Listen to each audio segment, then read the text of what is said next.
Hello and welcome back to Nova Gnome Creations Mushroom Gnome Crochet Tutorial. And if you have been gnoming along, this is part 4 where we are going to assemble our bits. So if this is the first tutorial that you clicked on, in the description box I will have a link to the playlist and to the first video of this tutorial chain so that you can make your mushroom gnome. Today we are going to just be assembling all of our little bits and bobs that we have been making, and I am going to show you the way that I am assembling mine. So the first thing that I want to show you how to do is how to make little braids or ponytails or free hanging hair for a female gnome kind of look. So I am using that Red Heart Super Saver latte stripe again, and I'm going to show you the way that I would do a little hair styling. So you're going to grab your project, and I'm using this taller, larger form, the second option for the body. And I just wanted to show you could totally do like a regular beard, like the crochet beard that we did, if you would like to do a guy. But I also wanted to show you guys how to do a girl option because I think that this one would be a really cool one to turn into a girl gnome. And also, I think this is the first time I'm making a girl gnome, so, and then that's kind of what it would look like with the nose.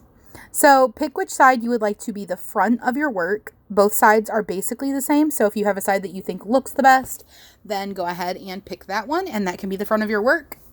And the first thing that we need to do to put the hair on is actually to attach the nose. So I just kind of looked at it and figured out where I thought the center was, and then I am threading my yarn needle.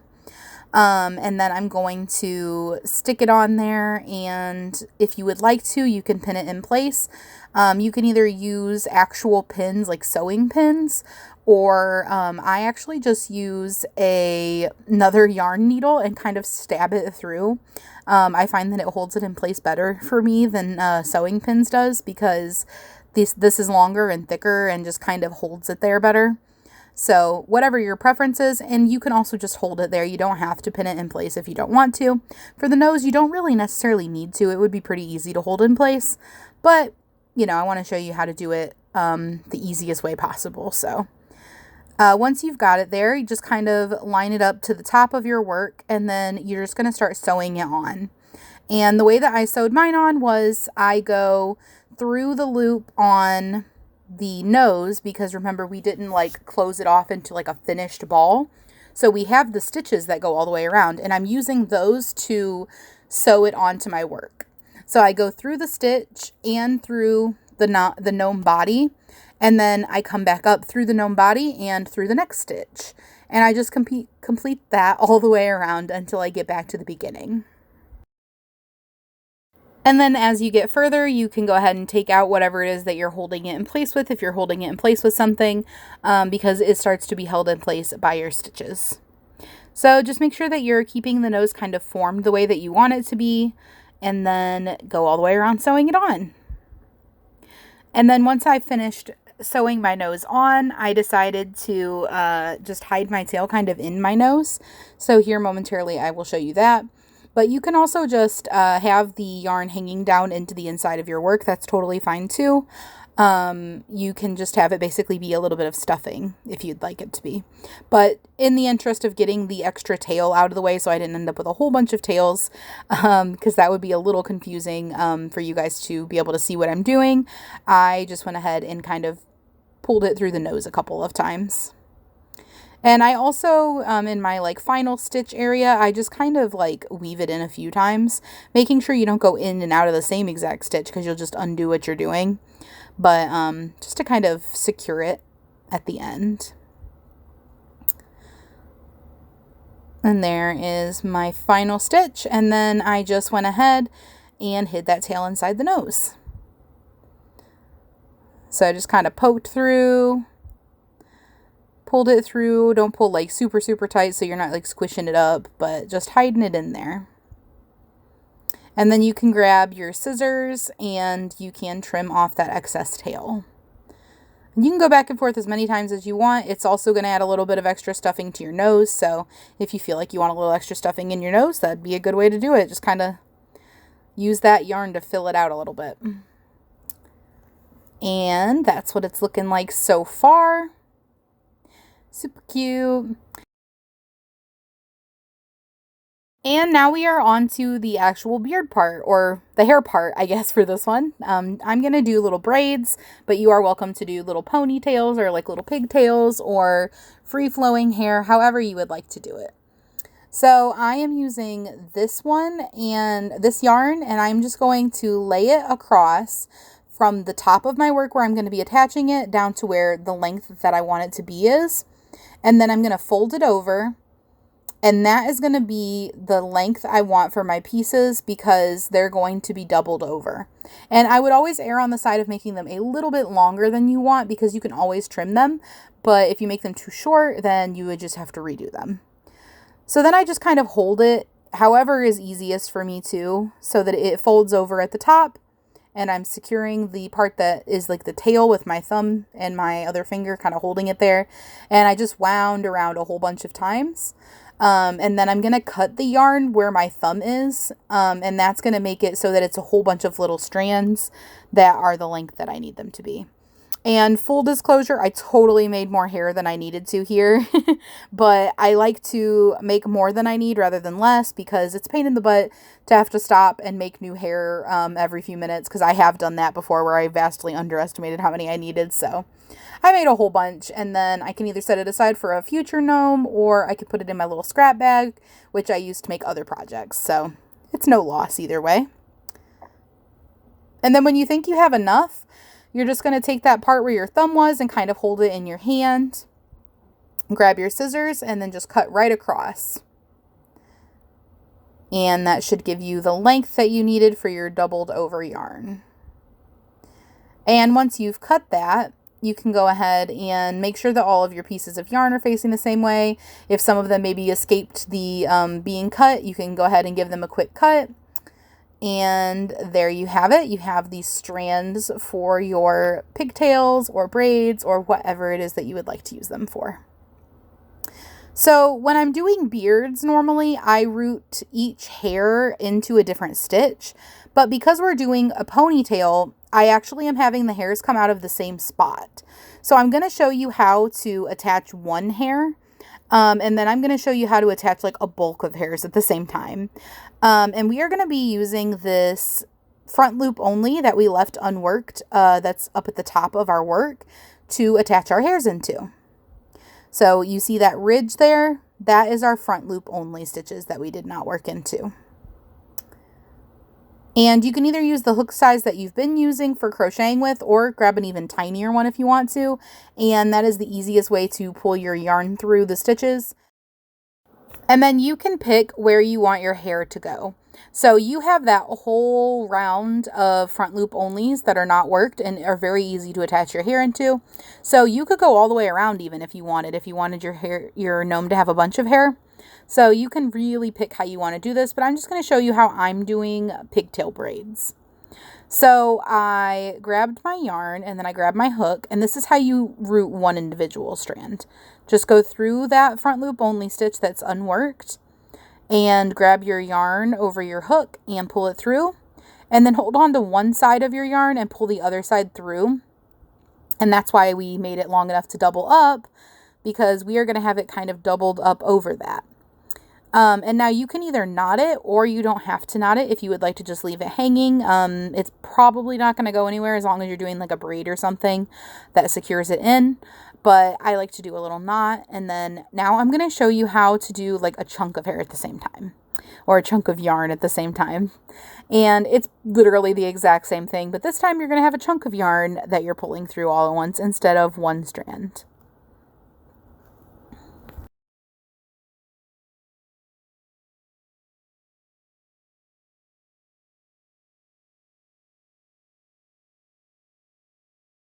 And following the same thing that you did before, you just pull up and then you've got it doubled over right at that stitch.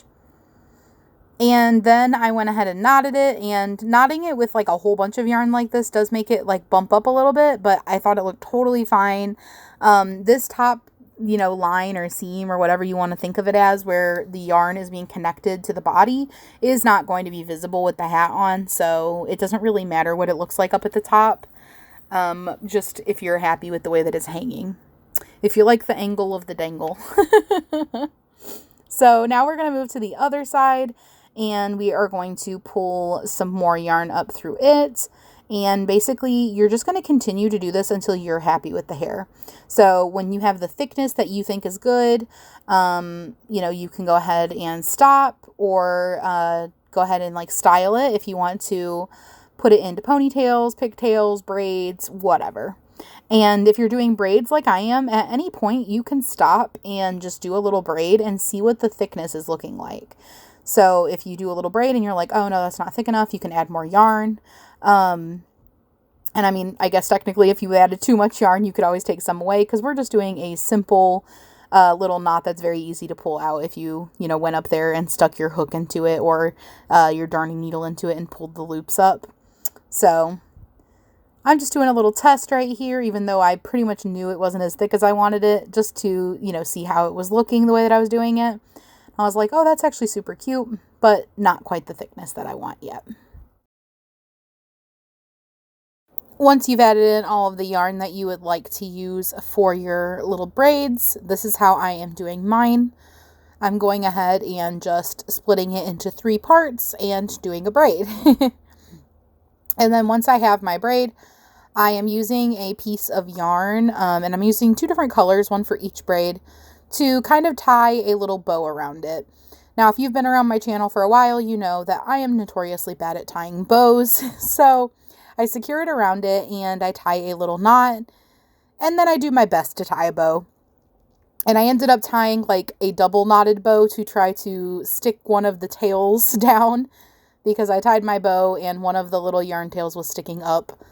So yeah, so you do not have to be perfect at tying bows. Just do the best that you can. And I think it still comes out pretty cute. You can see my little one sticking up. I'm like, ah, dang it. So I stick it down and hold it down for a second and do my best to do a little double knotted bow. And I'm pretty happy with the outcome. And then if you have any extra long tail pieces, you can go ahead and trim them and make them however long you'd like. And I think that is super cute. So I did the exact same thing on the other side, right down to double knotting my bow. And then here is kind of the vibe that you're going to get. So if you like that style, then feel free to go ahead and do that. And that can be, you could do a beard with it if you wanted to, but you can do some little pigtail braids. And now I'm going to show you how to put on the beard that we made. And you can do your beard this way, or if you would like to do a rooted beard, similar to what we just did for that hair, but for a beard, it would be more spread out on the face and kind of dangly, or you could even brush it if you wanted to make like a fuzzy brushed beard.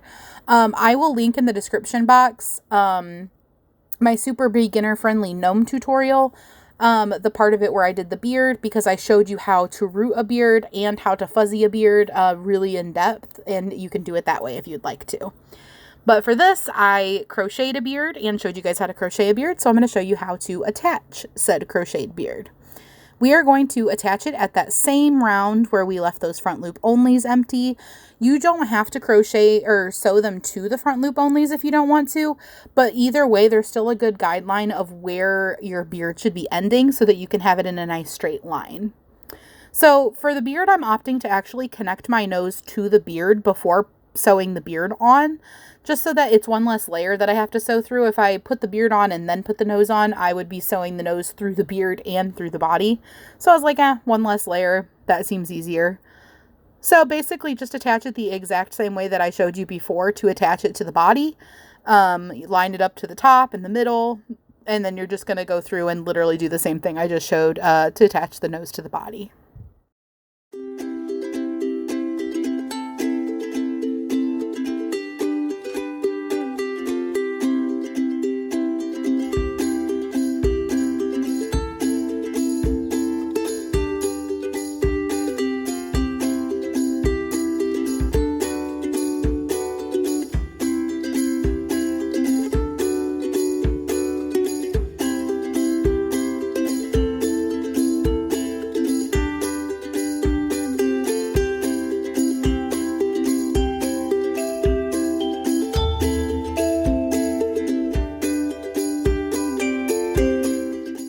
And then once you are done doing that, you can weave in your tail or hide it inside the beard or whatever you would like to do and trim the excess.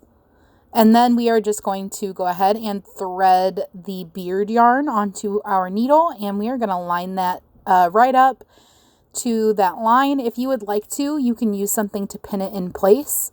And then I'm actually going to sew right through the stitches along the top of my beard and through that front loop only that we didn't work into. So I'm just kind of sewing it to the front loop only. Like I said, you don't have to sew it to the front loop only. You can sew through the project the same way that we did for the nose, and just sew it straight onto the body. But I'm going to sew it just to that straight line. Makes it nice and even and easy to get into. And then at this point, it's kind of floppy, and you can either leave it like that, or you can just do a quick little outline around the beard. Doesn't have to be super closely, like close together stitches or anything, just enough to kind of secure it on there, which I did opt to do. So here's kind of me going around the edges, just quickly making some attaching spots. And then here is what it looks like when you are done. So this is kind of what the inside looks like. So you can see where I attached it in little intervals, and it is super well attached onto here. Definitely not going anywhere. And I love how that came out. So here is kind of what we are looking like right now. And you have a few options for how you proceed after now. So you can do like an amigurumi stuffed animal where you put polyfill into it. Or you could make this into like a little holder where you put stuff inside of it. So you can like just put the lid or the hat, head, whatever you want to call it, on and off. You can put things inside of it and then put it back on, because this actually sits really well together without it being attached. It like literally looks like it's attached. So if you would like to do it that way, it's also another option that you could make different colored mushroom caps, or maybe even different like seasonal mushroom caps, and change them out if you have it sitting on display. But if you would like to stuff it, I'm going to go ahead and show you how. Also, another option as far as stuffing it goes, even if you are sewing the mushroom cap on, which I will show you how to do momentarily, you have the option of whether to stuff just the gnome body or to stuff the gnome body and the mushroom cap. Now, if you stuff the mushroom cap, it actually looks very different. So you get a much more plushy type of top, and it will make the white part that sticks out from underneath the mushroom, the little gills of the mushroom, where we did those like nice ridged looks, it will make that kind of hang out more, which is totally cool. That like works for mushrooms. There's a lot of mushrooms that it looks like that. So I'm going to kind of pop it up on the screen right now and show you what it looks like stuffed versus unstuffed, so that you can decide whether you want to stuff your mushroom cap. So the top row is what it looks like stuffed, and the bottom row is what it looks like with the top not stuffed. So you can kind of decide for yourself how you would like to do it. And if you stuff it, then you'll go ahead and stuff it. And once it looks a little something like this, if you are choosing to stuff both of them, then you will be ready to attach your mushroom cap. So the way that we are going to be attaching our mushroom cap is we left this really long tail attached to our body when we made it. And it's okay if you forgot to leave the really long tail or you cut it off or whatever. Just grab some of your white yarn or whatever color you used for the body and get yourself a nice long length and thread it onto your yarn needle. And you can do everything the same way. You'll just have to not have your yarn attached to the body still. So what we're going to do is we are going to go to where the yarn is attached to the body, and we are going to figure out where you want the front of your hat to be. So I'm sure that you have a favorite side. If you have a favorite side, go ahead and put that to be at the front of your gnome. And then we are going to kind of stick it on, and we are going to start attaching it. So the way that we are going to attach it is we are going to go through one of these like kind of stitches almost that we have here. And then we are actually going to go through the same stitch of our body. So we have 37 single crochets around the whole top of the body. We are going to go into each of those twice and do a loop with our needle. So go through it, go through the next spot on the mushroom cap, and then go back through that stitch again, and then go through the next spot on the mushroom cap. So I'm going to show you how to do this for like quite a long moment so that you guys can really get a feel for it. But basically we are doing this so that we can decrease down how big our mushroom cap is, kind of cinch it in. Think of it sort of like when you're closing a magic circle, like at the end of a project when you do like a ball or something, if you've made amigurumi before, how you'll go under those front loop onlys and then like pull on it to cinch it closed. That's kind of what we're doing right now. We're working on kind of cinching our mushroom cap closed, and we just happen to be cinching it to the body. So go through that stitch and then go up into the seam or the edge of the hat, and then go back through that same stitch and go into the next part of the hat. And make sure you don't skip any stitches. It can be really easy to accidentally skip a stitch if it gets kind of lost underneath of the rim of the mushroom cap. So that's the most important part, is just making sure you don't skip any stitches. So basically it's like you are going up into the edge of the mushroom cap and doing like two stitches into your one on the mushroom body, but instead of doing stitches, we are just sewing it on. So I hope that makes sense, and I'm going to zoom in for you so you can really see what I'm doing and give you a nice long time to see the visual, because it is a little difficult to explain, and this is the time that a video comes in handy.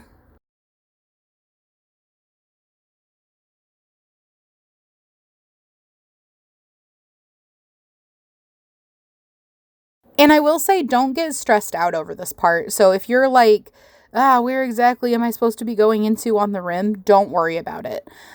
Basically, the only thing that matters is that you are just cinching in that brim of the mushroom cap along the body so that you can have it all connect. It doesn't matter if you go into some specific spot. Basically, you're just wanting to go into a little bit further ahead than where you are. So that it's not perfectly lined up, because it's not the same size. So hopefully this all makes sense, and hopefully the visual is really helpful in this part. But I think it's a pretty easy way to decrease this down, actually. So just go into each stitch 2 times. And like I said, make sure you don't skip a stitch. Like right here, it was super easy. I almost missed that stitch. And you just go into that next spot, go into the same loop twice on the body, and then go into the next spot.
And you are just going to keep doing that all the way around until you get back to the beginning.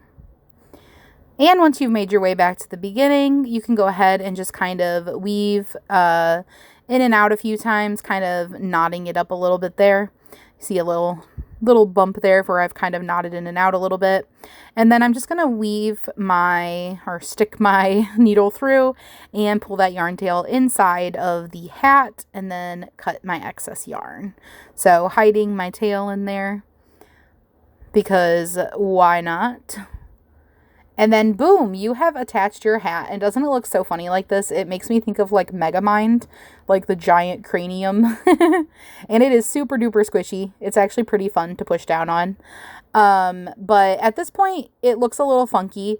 But you basically are just going to want to put it how you want it. Arrange it the way that you want it, and then sew it down or hot glue it down.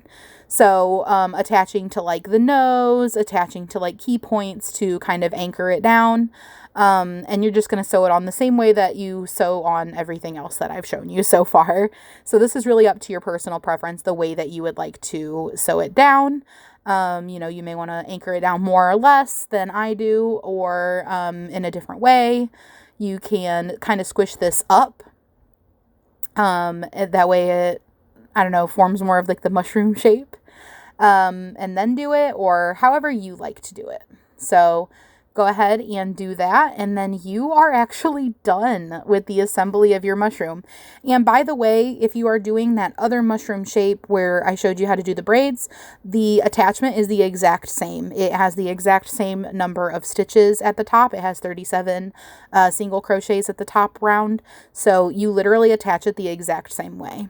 I wanted to make sure that it was all exactly the same other than the construction of the body. So this is what it looks like. I hope you guys have enjoyed doing this mushroom gnome tutorial. I think he came out so cute. I've had so much fun making him. It was honestly such a blast, and he really came out so cute. I would love to see your gnomes, so if you would like to share them with me, my email is in the description. You can feel free to send them to me, or if you post them on Instagram, you can feel free to tag me. And also, if you are following along with me like right now, Gnome of the Month is tomorrow, and I would love to have your gnomes for Gnome of the Month. So if you don't know about Gnome of the Month, we come on here the first and last Saturday of the month on my channel, and we look at what gnome I made. The first Saturday of the month, I let you know what gnome I'm going to be making, and then the last Saturday, I come and show you what it looks like, and then also I show you guys all of your gnomes that you have sent in. So you can send in as many gnomes as you make that month. There's no limit. Just let me know what name you would like me to use when sharing it, and put Gnome of the Month in the subject line. So no matter when you're viewing this video, feel free to do that, because you can send your gnome in at any point during the month, and it will be in the Gnome of the Month video. So I hope that you guys have enjoyed this, and if you are not already a subscriber, don't forget to hit that subscribe button and that notification bell so that it tells you when I've made new videos. I do tutorials, and I also do lots of yarny vloggy type of content, and chit-chatting and hanging out in my cozy little corner of YouTube with you guys, and who are affectionately known as my gnomies. So I hope that you will stick around and that I will get to see you some more. Don't forget to hit that like button and leave a comment letting me know what you thought of this tutorial. And until the next time, guys, stay gnomey!